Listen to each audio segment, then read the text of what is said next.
En aquel tiempo, al salir Jesús de Jericó con sus discípulos y bastante gente, un mendigo ciego, Bartimeo, el hijo de Timeo, estaba sentado al borde del camino pidiendo limosna. Al oír que era Jesús Nazareno, empezó a gritar: «Hijo de David, Jesús, ten compasión de mí». Muchos lo increpaban para que se callara, pero él gritaba más: «Hijo de David, ten compasión de mí». Jesús se detuvo y dijo: «Llamadlo». Llamaron al ciego diciéndole: «Ánimo, levántate, que te llama». Soltó el manto, dio un salto y se acercó a Jesús. Jesús le dijo: «¿Qué quieres que haga?». El ciego le contestó: «Rabbuní», que significa maestro. «Que recobre la vista». Jesús le dijo: «Anda, tu fe te ha salvado». Y al momento recobró la vista y lo seguía por el camino. Palabra del Señor. La historia de Bartimeo, que debía de ser, cuando San Marcos escribe el Evangelio, alguien conocido y de familia conocida, posiblemente después de este milagro estuvieron entre los discípulos de Jesús, dado que empieza diciendo, cuando le nombra, que es el hijo de Timeo. Al menos Timeo debía de ser conocido. La historia de Bartimeo es ejemplar.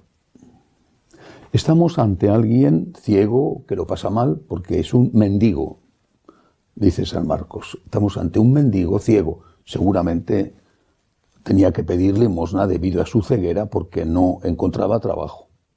Un mendigo ciego. Pero ¿qué es lo que caracteriza a este hombre enfermo? Que tiene fe y que es consciente de que tiene un problema. Tiene fe en que Jesús le puede curar, no una curación cualquiera, sino un milagro. Por lo tanto, tiene fe en el poder de Jesús y es consciente de que tiene un problema. Son dos condiciones que le llevan a una tercera: suplicar, pedir. Pedir con insistencia, pero pedir, es decir, ser humilde. Una petición que no es humilde no es petición, es exigencia. Y detrás de la exigencia va el chantaje. Por lo tanto, dos condiciones. Primeras, que concluye en un resultado. Tengo un problema y lo sé. Dios me puede curar. Voy a pedirle a Dios ayuda con humildad y con insistencia.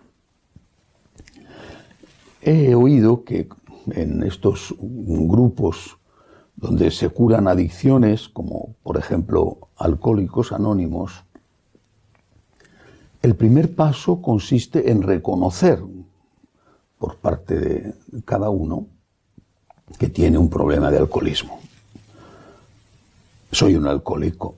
Ese es el primer paso. Yo personalmente no lo soy, gracias a Dios. Pero el primer paso es reconocerlo. Tengo un problema. Tengo un problema.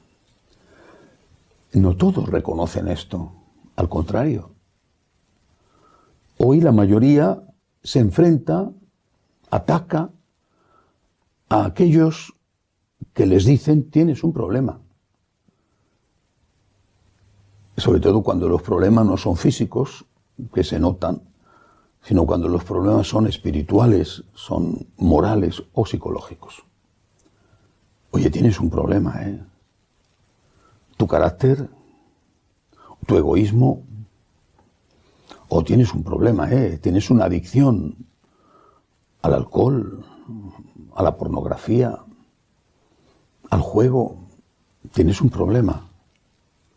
Lo rechazan. Quieren modificar las leyes morales, lo mismo que han modificado las leyes civiles, para que eso deje de ser un problema, como si el hecho de decir que la pornografía es buena sirviera para que la pornografía fuera buena. el hecho de decir que emborracharse es bueno sirviera para que tu hígado no te presentara una cirrosis. Por eso lo primero es reconocer que tenemos un problema. Tengo un problema, o tengo 50. Bueno, tengo un problema.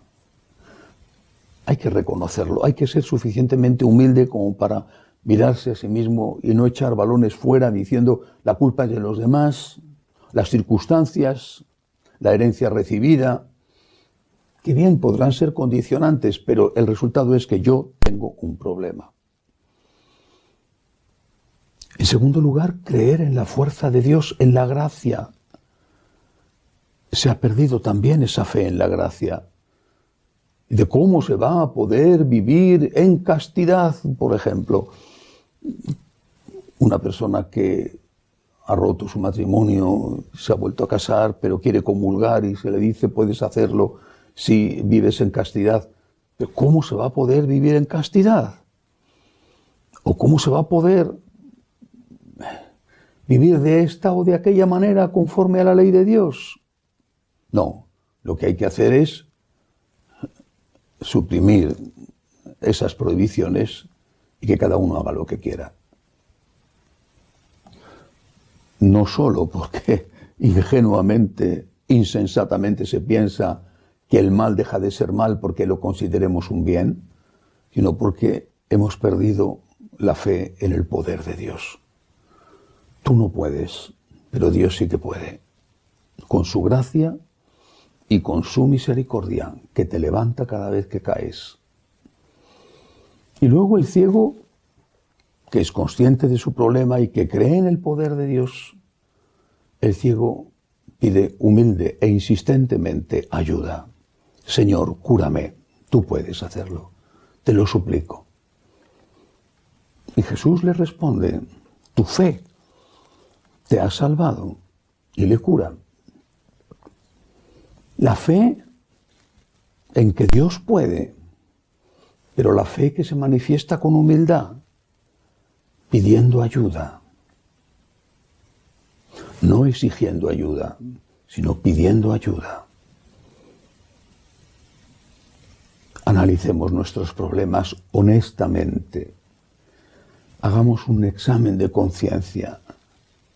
Reconozcamos cuáles son nuestras heridas y acudamos al divino médico, al Todopoderoso que se ha hecho hombre y que nos ama para que nos cure. Señor, no quiero ocultarte mis llagas, que por otro lado tú conoces de sobra. Tú me conoces y me quieres como soy. Señor, aquí te muestro mis heridas, apiádate de ellas, día a día, paso a paso, levantándome si caigo. Te suplico, Señor, cúrame, sálvame, ayúdame. La súplica humilde del que reconoce sus pecados y del que pide a Dios ayuda, nunca quedará desatendida.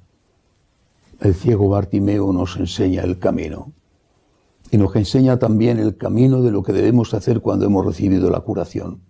Seguir a Jesús, agradecer a Jesús lo que ha hecho, lo que hace, lo que hará por nosotros, siguiéndole, intentando amarle, parecernos a Él como Él se merece. Que así sea.